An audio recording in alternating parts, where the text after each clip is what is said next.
हाय दोस्तों, welcome back in my channel. पिछले video में हम रजिस्ट्रेशन पेज के बारे में डिस्कस किए थे कि कैसे रजिस्ट्रेशन यूजर कर सकता है या एडमिनिस्ट्रेटर कर सकता है। उसी पेज को आगे बढ़ाते हैं। अब जो यूजर या एडमिनिस्ट्रेटर रजिस्ट्रेशन किया था उस डेटा को कैसे हम ब्राउज़र पर डिस्प्ले करेंगे, तो उसके लिए एक पेज लेते हैं डिस्प्ले नाम का, और यहाँ पर हम उसके कोडिंग लिखते हैं कि जो भी यूजर डेटाबेस में इसको स्टोर किया था डेटा, उसको कैसे ब्राउज़र पर डिस्प्ले करेगा। उसके लिए इंपोर्ट करते हैं माईएसक्यूएल का पैकेज, तो परसेंटेज और टैग में यूज करेंगे परसेंटेज, फिर पैकेज इंपोर्ट, और उसमें हम इनिशियलाइज कर देंगे java.sql.astic। एस्टिक लगाने से कि मतलब ये होता है कि एसक्यूएल के अंदर जितने भी क्लासेस हैं सब यूज हो जाएगा, इसलिए .astic लगाते हैं। तो ये तो हमारा पहली लाइन, हमने एसक्यूएल को इंपोर्ट करने का वो काम हो गया।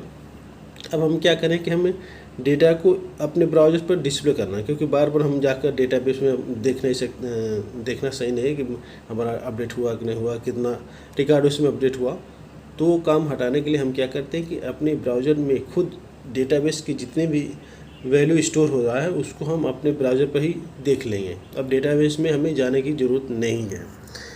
तो इसके लिए फिर से हम कोडिंग स्टार्ट करते हैं, टैग एक यूज करते हैं, उसमें परसेंटेज यूज। फिर अब हम क्या करते हैं कि एक क्यूरी फायर करेंगे, जैसे डेटाबेस में डेटा को देखने के लिए हम क्या करते हैं, सिलेक्ट कमांड यूज करते हैं।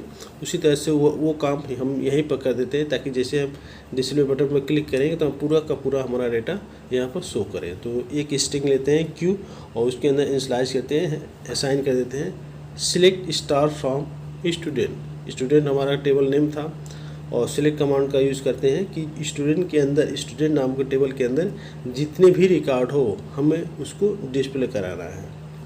और ट्राई कैच यूज कर लेते हैं, क्योंकि इससे यूज करने से क्या फ़ायदा हो कि जो भी एक्सेप्शन हो या तो एरर हो उसको आसानी से हैंडल हो सके।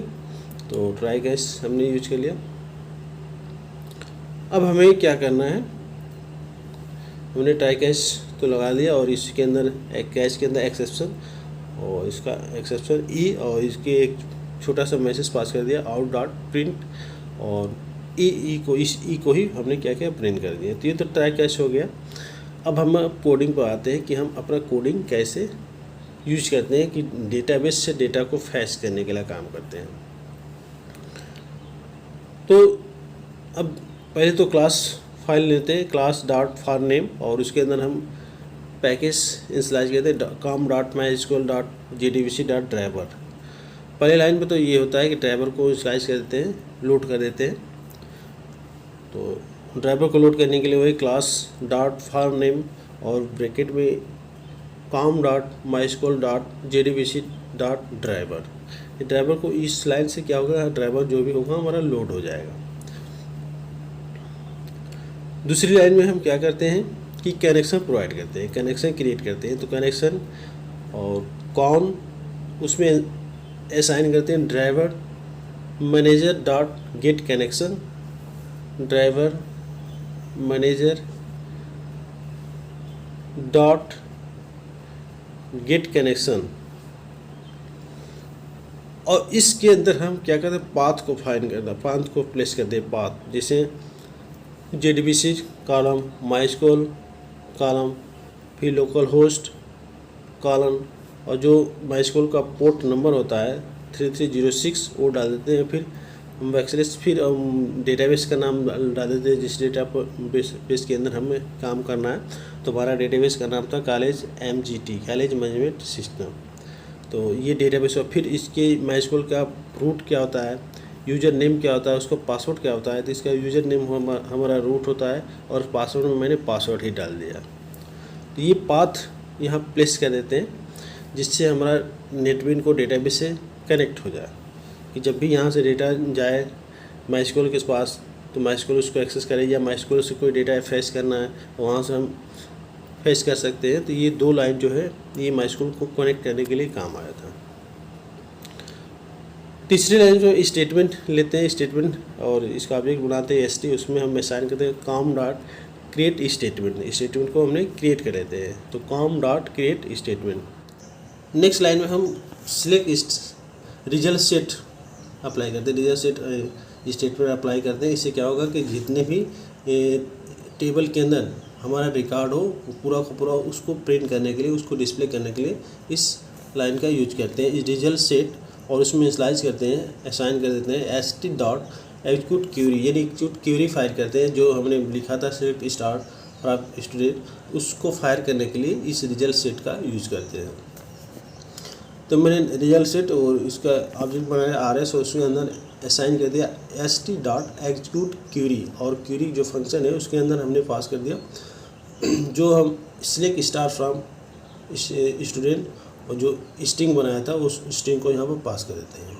इससे क्या होगा कि जो भी टेबल होगा उस टेबल के अंदर जितने भी डेटा होगा उसके वैल्यू को क्या करेगा, अब ये RS में डाल दिया। उसके बाद इसके वैल्यू को, एक एक वैल्यू को हम क्या करते हैं, प्रिंट करा देंगे। तो एग्जीक्यूट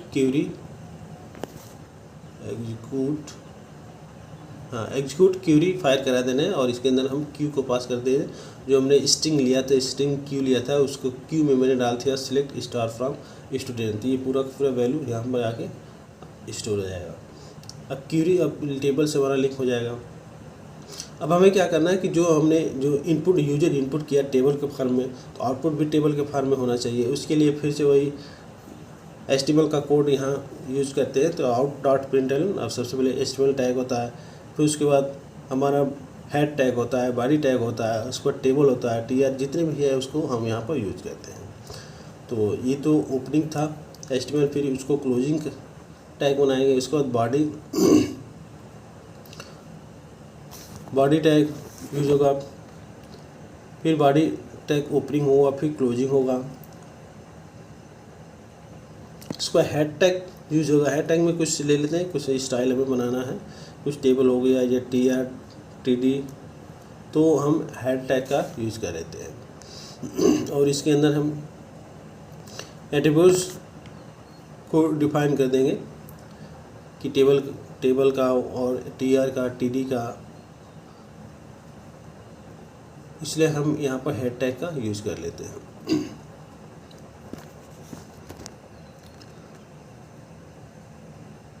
इसके बाद हम क्या करते हैं कि एक एक जितने भी है हमारे रिकॉर्ड, जितने भी उसको प्रिंट करने के लिए हमें क्या करते हैं, एक टेबल में बताया था कि हमें आउटपुट जो है टेबल के फॉर्म में हमें चाहिए। तो उसके लिए हमने टेबल टैग यूज किया। टेबल जब है तो उसमें TR होगा, TH होगा, फिर TD होगा। तो पर्टिकुलर हम क्या करते हैं, एक एक लाइन को हम यहाँ पर क्या करते हैं, यूज कर लेते हैं। सेंटर में देना चाहते हैं कि जो टेबल हमारा प्रिंट हो सेंटर में, तो सेंटर टैग का यूज़ कर लेंगे।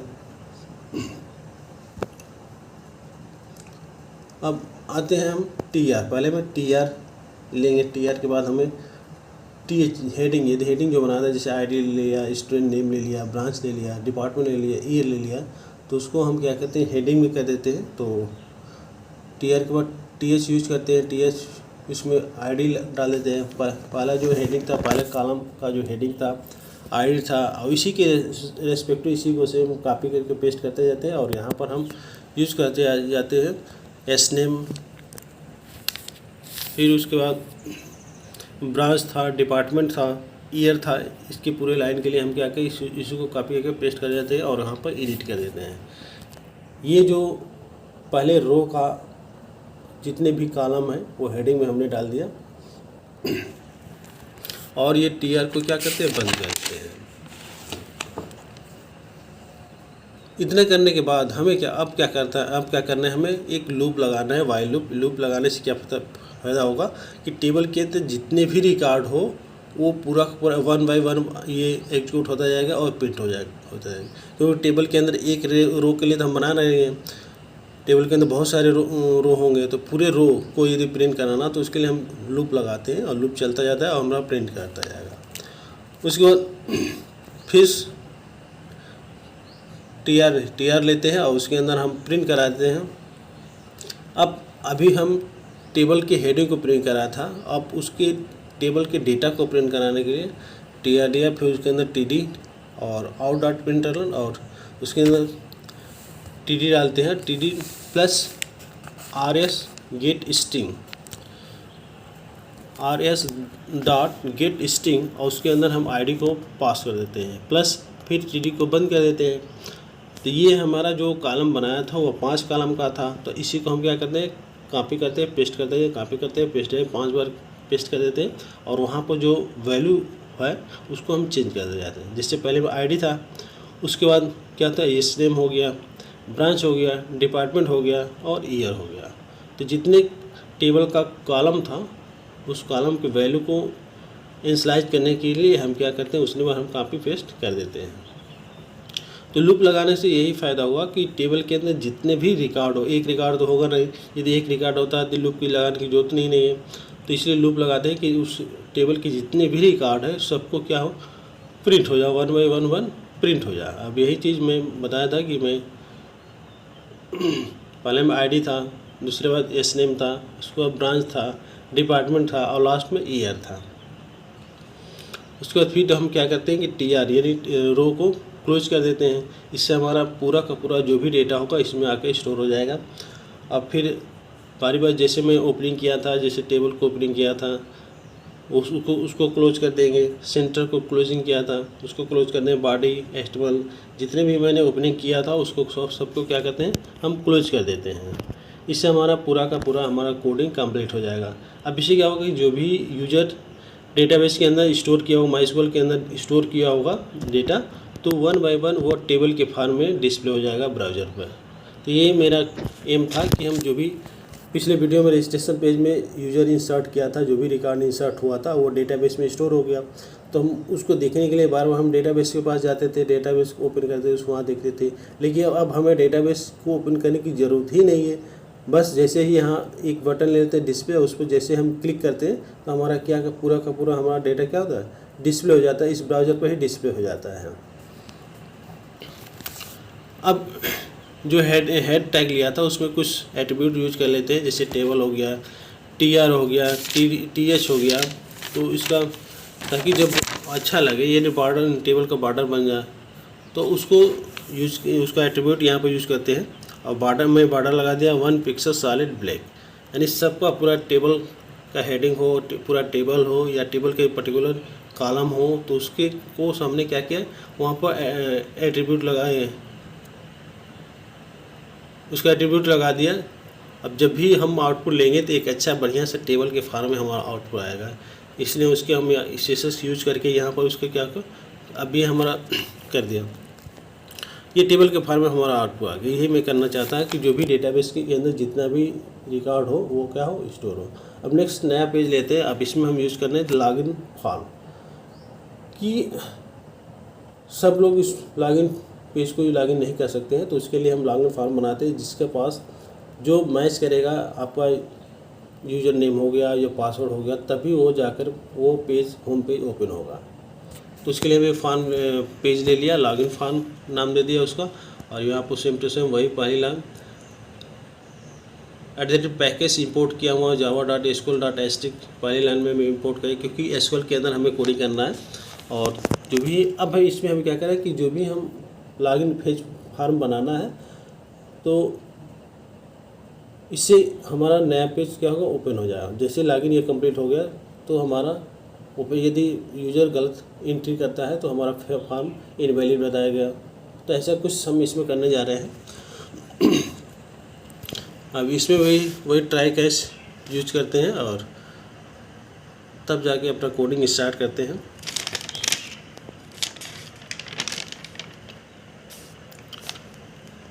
ट्राई कैच हो गया। अब हम क्या कहते हैं, इसमें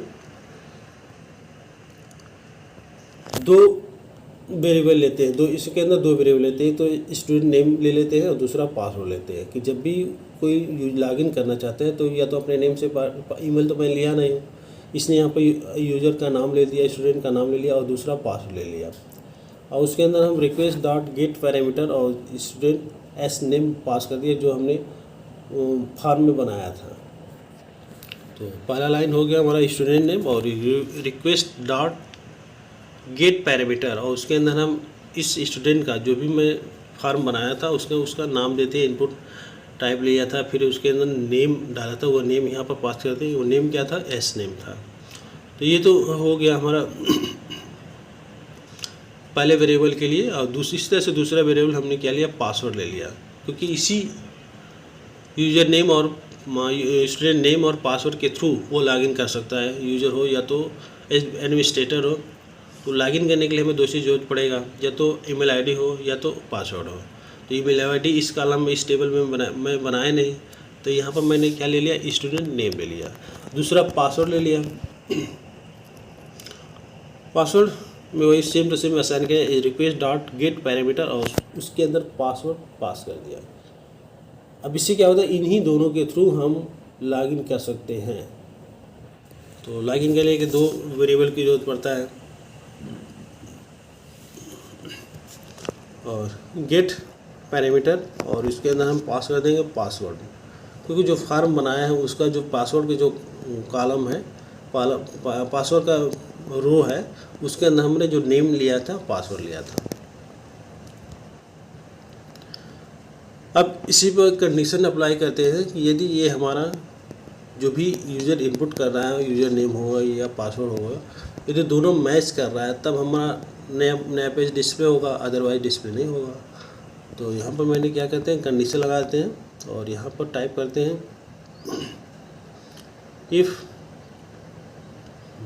अब यहाँ पर हम डाल देते हैं स्टूडेंट डॉट इक्वल्स, स्टूडेंट जो नेम है और वो डॉट इक्वल, यानी जो यूज़र इनपुट कर रहा है स्टूडेंट नेम और पासवर्ड इनपुट कर रहा है, तो वो डेटाबेस के पास है कि नहीं है। डेटाबेस जो आपका है ये स्टूडेंट नेम और जो पासवर्ड में डेटाबेस, वो डेटाबेस के में मैच कर रहा है कि नहीं है। तो वही स्टूडेंट नेम डॉट इक्वल्स, और उसके अंदर हम पास कर देंगे जिस नाम को, जो स्टूडेंट का नाम है वो डेटाबेस में मैच होना चाहिए, तभी जाके ये लॉगिन पेज सक्सेसफुल होगा।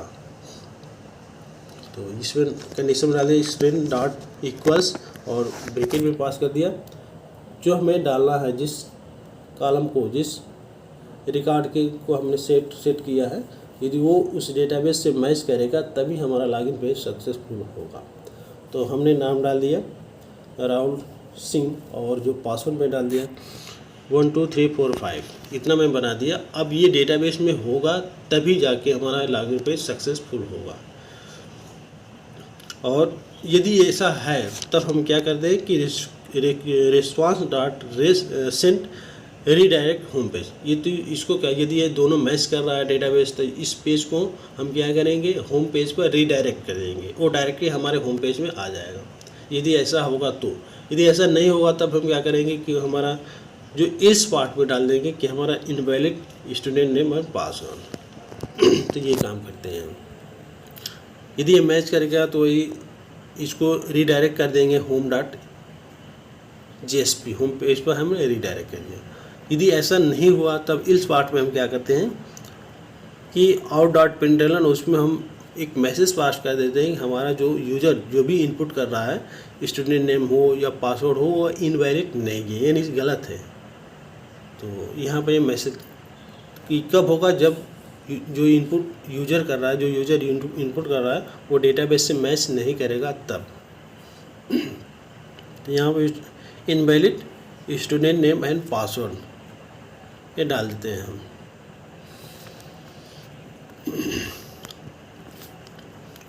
Invalid student name and password ये कब होगा, जब आगे ऊपर वाली जो लाइन कंप्लीट नहीं होगा, सक्सेसफुल नहीं होगा, मैच कंडीशन मैच नहीं करेगा तब होगा। यदि कंडीशन मैच करेगा तो तुरंत होम पेज ओपन हो जाएगा, क्योंकि होम पेज को मैंने रीडायरेक्ट कर दिया है। कि यदि ये पासवर्ड, अब नया पेज में लेता हूँ होम डॉट JSP, क्योंकि जैसे ही ये कंडीशन मैच करेगा, ट्रू होगा, तो तुरंत होम पेज पर क्या किया मैंने, उसको रीडायरेक्ट कर दिया, कुछ वो होम पेज ओपन हो जाएगा। यदि ऐसा नहीं हुआ तो हम आपको एक मैसेज दे देगा कि भाई जो आपने इनपुट किया है वह इनवैलिड है, वैलिड नहीं है। यहाँ पर भी एक मैसेज कर देता है welcome to my technical prime class, क्योंकि जैसे यूज़र सही अपना स्टूडेंट नेम डाल रहा है, पासवर्ड डाल रहा है, तो वह सही पेज पर होना चाहिए, पेज पर रीडायरेक्ट होना चाहिए। तो वहाँ पे एक मैसेज डाल दिया welcome to my technical prime class. इससे हमें पता चल जाएगा कि जो भी हमने लॉगिन कर रहा हूँ वो सही हो रहा है कि नहीं हो रहा है। अब जो सेंटेंस मैं टाइप किया था, welcome to my prime class technical prime classes, अब उसको मैं सेंटेंस में कर देता हूँ कि और अच्छा भी लगे और ऐसे ही तुरंत हमको पता चल जाए कि हमने जो लॉगिन यूजर किया है लॉगिन वो सक्सेसफुल हुआ कि नहीं हुआ। तो ये मैसेज से ही हमें पता चल रहा है। अब कहीं हमें आने जाने की देखने की ज़रूरत नहीं है, क्योंकि जैसे ही ये यूज़र लॉगिन करता है तो तुरंत मैसेज मिल जाएगा, तो जान जाएगा यूज़र कि हाँ हमने सही किया है, हमने जो स्टूडेंट नेम डाला है या पासवर्ड डाला है वो सही डाला है। अब हम फिर से एग्जीक्यूट कराते हैं इस। और एक और चीज़, हाँ, अब हमने जो इंडेक्स डॉट पेज डाला था उसके अंदर हमें एक फार्म बनाते हैं। फार्म ये बनाते हैं,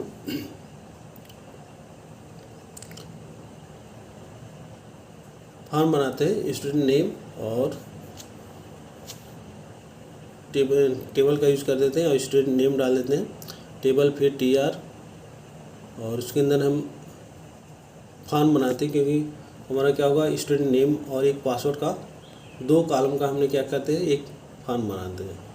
तो TR हो गया, अब उसके अंदर TD ले लिया, TD में सबसे पहले स्टूडेंट नेम हो गया और दूसरे कॉलम में हमने इनपुट टाइप और उसके अंदर टेक्स्ट और उसका नेम डाल दिया यस नेम, ताकि इसी फॉर्म के थ्रू हम जब ब्राउज़र पर इनपुट करेंगे तो जाके हमारा क्या होगा लॉगिन हो जाएगा। और यहाँ पर मैं टाइप में डाल दिया, इनपुट टाइप में डाल दिया टेक्स्ट और नेम में डाल दिया यस नेम, क्योंकि वहाँ पर मैं जब 2 वेरिएबल लिया था स्टूडेंट नेम और पासवर्ड लिया था, तो वहाँ पर हमने जो वेरिएबल के अंदर जो पास कराया था वो यस नेम डाला था, तो जो नेम में यही सेम टू सेम वहाँ पर हमने पास कर देना है। ये तो पहला कॉलम हो गया। तो दूसरे कॉलम के लिए फिर हमने क्या लेंगे, फिर पासवर्ड का कॉलम बनाया था, तो यहाँ पर हम क्या करते हैं पासवर्ड नेम, स्टूडेंट नेम के स्थान पर हमने पासवर्ड कर दिया और टेक्स्ट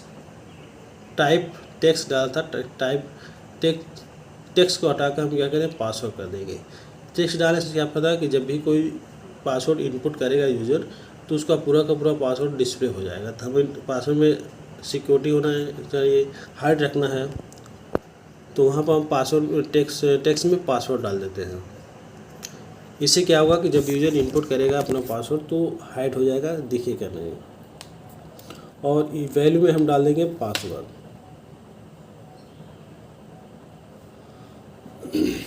और एक बटन बना देंगे लॉगिन, उसका वैल्यू दे देंगे यानी नाम दे देंगे लॉगिन, क्योंकि जैसे वो क्लिक करेगा इस बटन पर तो ये डेटाबेस से मैच कराएगा।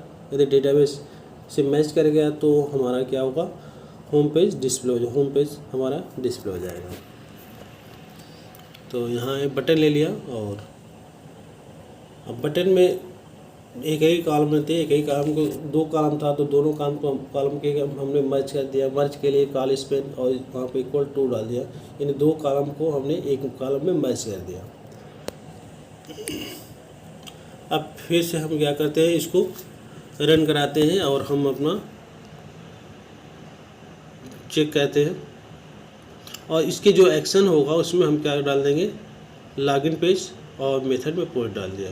फिर वही हम मैच कराते हैं जो हम वहाँ पर डाला था राहुल सिंह और उसका पासवर्ड 1 2 3 4 5। तो देखते हैं क्या हमारा काम कर रहा है कि नहीं, लॉगिन पेज हमारा हो रहा है कि नहीं। तो देखते हैं कुछ एरर आ रहा है। हाँ, अब फॉर्म में मैंने एक्शन है, एक्शन में हमें डालना है एक्शन, फिर हमें क्या लॉगिन फॉर्म को डाल देना है, क्योंकि यहाँ से जब इनपुट करेगा, यहाँ से जब फैच करेगा तो फिर लॉगिन पेज पर जाएगा और इसका जो मेथड हमने पोस्ट डाल दिया। पोस्ट डालने से क्या पता जो भी इनपुट यूजर जो करेगा तो URL पर डिस्प्ले नहीं होगा। यदि मैं गेट डाल देता तो URL पर हमारा पूरा स्टूडेंट नेम और पासवर्ड डिस्प्ले हो जाता है। अब हमारा काम हो जाना चाहिए। फिर से हम लॉगिन करते हैं वही सेम टू सेम और फिर चेक करते हैं कि हमारा अब कुछ एरर बता रहा है, पासवर्ड एरर बता रहा है कि पासवर्ड जो यूजर इनपुट कर रहा है वहाँ पर एरर बता रहा है, मिसमैच हो रहा है। तो यहाँ हम देखते हैं जो पासवर्ड मैंने लिया पूरा पासवर्ड ही लिखा है, लेकिन जब वहाँ मैंने फॉर्म में यूज़ किया तो पास लिखा था PASS, तो यही मिसमैच हो रहा था, इसीलिए हमारा काम नहीं, यहाँ पास है वहाँ भी पास है, इसलिए मिसमैच हो रहा था। तो हमारा जो पेज लॉगिन नहीं हो रहा था। फिर से मैं ट्राई करता हूँ, अब देखता हूँ अब होना चाहिए। तब जैसे मैं लॉगिन पेज पर क्लिक करते हैं तो हमारा ओके आपका सक्सेसफुल हो गया, यानी होम पेज पर हमारा डिस्प्ले हो गया। ये हम करना चाहते हैं कि यूजर अब लॉगिन पेज को कैसे लॉगिन कर सकता है। अब एक बार फिर से मैं चेक करता हूँ, यदि मैं गलत इनपुट डालता हूँ तब क्या होता है, तो वहाँ पर हमें मैसेज आ रहा था इनवैलिड यूजर स्टूडेंट नेम।